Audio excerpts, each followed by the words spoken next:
Ladies and gentlemen, boys and girls, it is the J Rivera, and we are back to some Granblue, but not really, not like games or nothing. This is just sort of an off-the-cuff rant of something I've been thinking about, and I do plan on doing a few more of these in the future. If you saw the title, you already know what this is going to be about. Granblue. The state of Granblue and the state of tiers in Granblue has been kind of a topic of discussion recently, since a couple of people have been putting out their tier lists. Most notably, Leffen put out his tier list, Lorna put out his tier list, and a couple others. And it's been about a month in, or about a month, almost 2 months in.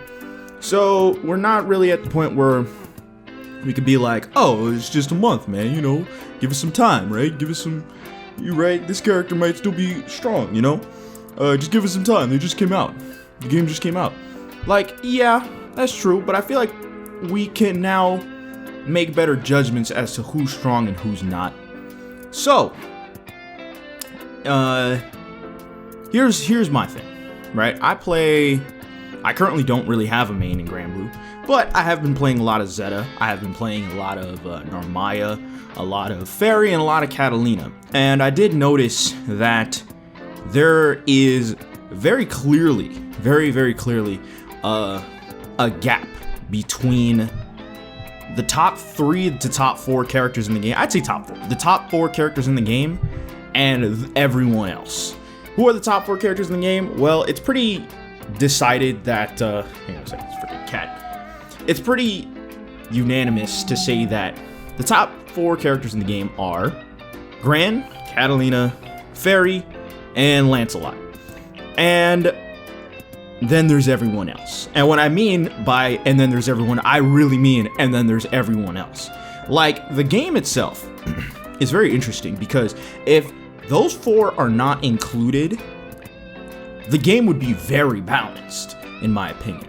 The game would be very balanced. I feel like every character is strong. And that's the thing about Granblue, is that every character is strong.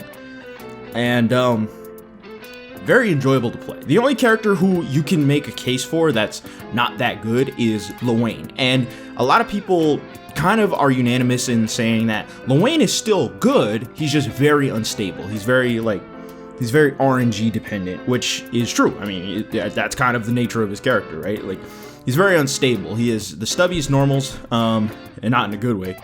And, what else? Cat, please don't step on my keyboard. And, hang on a sec, I gotta just...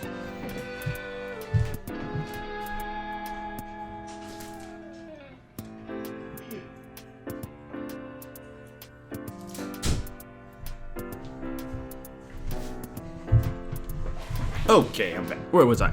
Right, so Lorraine has the stubbiest normals and not that high damage and not that much of a cheese factor, right? So, like, yes, he has his boss mode super, but that's kind of all he has.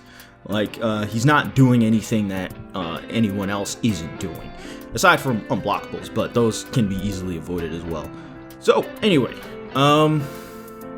with that being said, let me take Zeta for example, and in the background footage, this is just a match of Zeta that I was playing that, while I feel like I'm a pretty good player, I didn't know the Fairy Zeta matchup, so I just get destroyed. I get walled out. I don't know how to play this matchup. And now, up to the point of me recording this, I do know how to play this matchup. I'm a bit more versed in it. There's a lot of things that I labbed out, and actually that could be a video for all y'all who are struggling fighting against Fairy. But let's just talk about this. So, me playing Zeta. People consider Zeta bottom 3 character. Well, I'd say bottom 2 characters in the game. I would say bottom 3. Right? People say bottom 2. I say bottom 3. Right? The bottom 3 would be Lorraine, Vasaraga, and Zeta. Does that make these bad characters? Absolutely not. Zeta is very strong. Vasaraga is very strong, literally. And Lorraine is pretty good. Lorraine, I would say, is easily the worst character in the game. Not because he's bad, but because of how the game works. So, well, why is that? Well, you have to think, okay, in this game, the strength of a character is not exactly defined by what can they do, It's really more so, what can you do versus everyone else?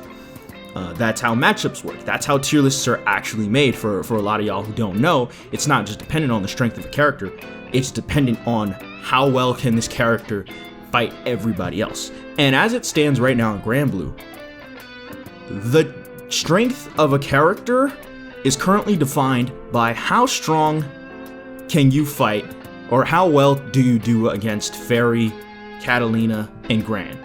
Lancelot, not so much, even though, like, obviously he's very clearly top 3, top 4. But Lancelot, I feel, has to actually engage with the opponent, because his normals are so stubby. Yeah, he has a lot of, like, funky stuff that you just need to be aware of. But everyone has a means of dealing with him. He's not doing anything exceptionally well aside from just zooping around, right?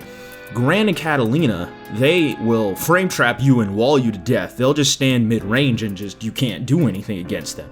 And Fairy, everyone knows Fairy, she'll just stand like farther mid-range and just poke you to death, and there's very, very little you can do if the Fairy player is really good and has good reactions. Those 3 characters, Fairy, Fairy, Gran, and Catalina, they play their own game. And that's what is sort of the biggest problem with Granblue right now. I think my gain's a little too high. Hang on. But, anyway, what was I at? So, yeah, I think that's the biggest problem with Granblue right now, is that those 3 characters play their own game. Everyone else is pretty good. Like, Zeta has a pretty nice matchup spread versus the rest of the cast, right? Vasadaga has a pretty good matchup spread against the rest of the cast. People would consider Vasadaga, even though people very much consider him one of the worst characters in the game, right? Look at Fame. Fame won a major, Super TSB, and I do consider it like a mini major. Like, there was a lot of players there. There was a lot of really, really good players there. And Vasadaga won the major. Yes, Fame is amazing, and I will sing his praises to the end of the earth, but, you know, he won with a character people didn't really think was good. Now, I do need to take a look at the bracket. The question is, how many Fairies did he fight? Right? How many Grans did he fight? How many Catalinas did he fight? The thing about Vasadaga, though, is that Vasadaga does very well against Gran and Catalina. He does pretty well because they need to go into a range that Vasadaga can do some damage with. Like, their fireballs are not so exceptionally good that he can't contest them. Right? Vasadaga has his own fireball. It's just that Fairy's buttons are so fast and unreactable. You can react to Gran's fireball. You can react to Catalina's fireball. Excuse me. But, when it comes to Fairy, you can't really react so much to her buttons. You kind of just have to make a guess. And hopefully you guess right. And hopefully she doesn't hit you, rope you in, and then mix you to death. Right? Although I feel as though if she were to bring Vasadaga closer to her, Vasadaga, that's kind of his best chance, is just that exact moment. But anyway, I digress. So while he is considered bottom 2 in the game, he still does pretty darn well against Gran and Catalina. So is he really bottom 2 in the game? It's like on paper, technically, but not really, because he's still very strong. Take, for instance, Lediva. Lediva is a character that, a hot take, not so much of a hot take, people are starting to slowly realize, is that Lediva might be in contention for top 5 character, for like top 6 character in the game, because Lediva is so scary when she gets in on you, right? And the system mechanics do permit her to do so. All she needs to do is get on you once and then you die. That's kind of how she plays her game. It doesn't matter who you are. It doesn't matter if you're Gran. It doesn't matter if you're Catalina. It doesn't matter if you're Lancelot. It doesn't matter if you're Fairy. If she gets in on you, you're gonna die.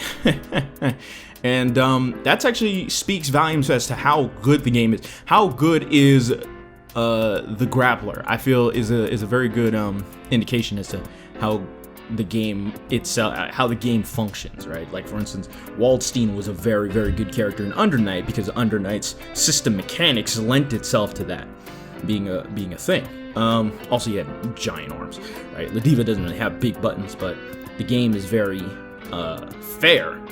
Granblue is a very fair game, but there clearly needs to be some changes.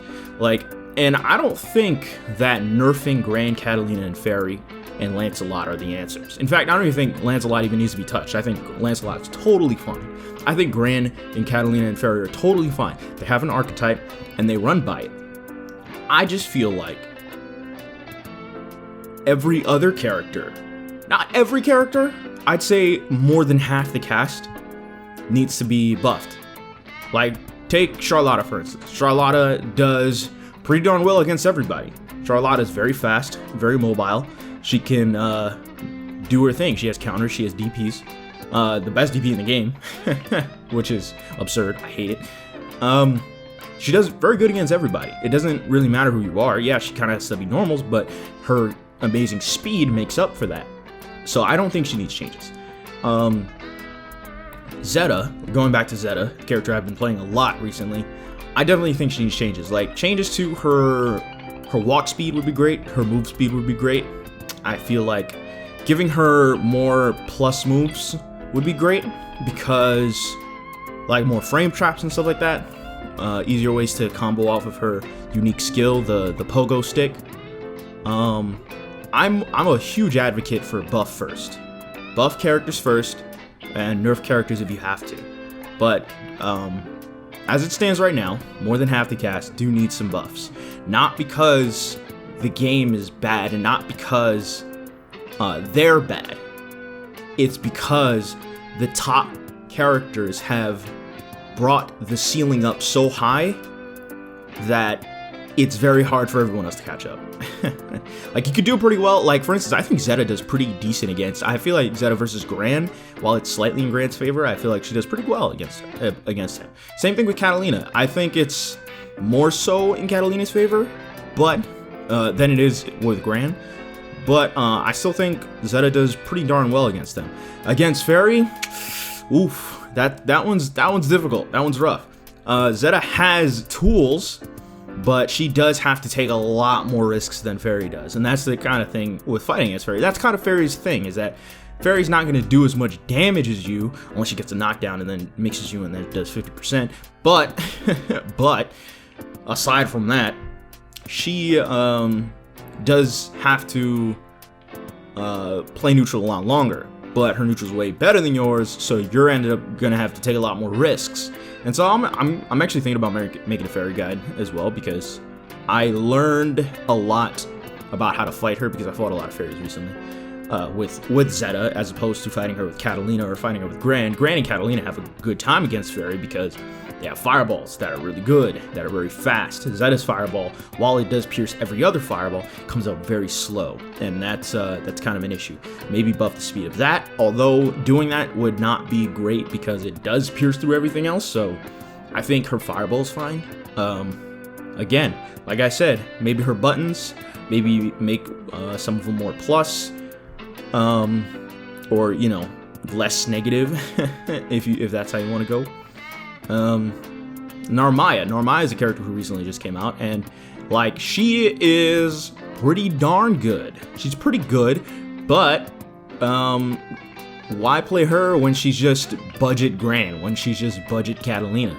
You know, that's kind of the mindset that players are sort of getting roped into. It's like, but this character's not as good as Gran, or this character's not as good as Catalina, or this character's not as good as Lancelot. It's like, that's not how we should be looking at characters. Characters should have their own individual strengths and weaknesses, and I'm not saying that all characters need to be able to beat Gran and Catalina. All I'm saying is, I feel like most of the cast should at least be able to contest them, right? Like, you take any other character in the game, and you can very clearly see like a split, like, oh yeah, this character does, like, this is how this matchup goes, it's kind of back and forth, or this is how this matchup goes, it's kind of back and forth. For most of the characters in the game, if you look at them versus Gran, Catalina, and Fairy, it's like, yeah, I lose, but if I do this, then I can win, right? If I accomplish this, then I can win. If I get in, I can win. And that is kind of like, short term, it's fine. I think short term this game is going to be a-okay, right? People are still on the come up, people are still practicing. Not everyone's god tier yet, despite what they might think. It's just not how it works. But long term, like, for instance, if the game sits how it is right now, and obviously it's not going to, obviously Dark Age. But if the game sits how it is right now, then about a month or 2, 3 months down the line, we're going to see a lot more Grand Catalinas, Fairies, and Lancelots in top 8 at EVO. Or in any tournament, really. And yes, like 2-3 years from now, maybe like everyone is going to learn how to fight these characters a lot more effectively, which inherently makes them a bit worse, but not really. So then there will be more diversity. But as it stands right now, I feel as though a lot more characters need some buffs. So yeah, that's basically all I have to say about that. Couple of new announcements, or actually just one announcement. And I'm going to be streaming soon. I'm going to be streaming Monday night from 8 p.m. Eastern Time to 2 a.m. Eastern Time. So drop by, hey man. Leave a follow in my, on my Twitch. I'm going to put up a video exactly when I'm supposed to be streaming. So like if I'm streaming at 8, I'll put up a video at like 7:45, and it'll be a 15-minute long video, and at the end, you can come watch me. So come check it out. Anyways, I'm gonna be doing a couple more of these because there's a lot of things I can ramble on about for like extended periods of time. If you're interested, please leave a like, leave a sub for some more content, and as always, I will see y'all in the next video. Laters.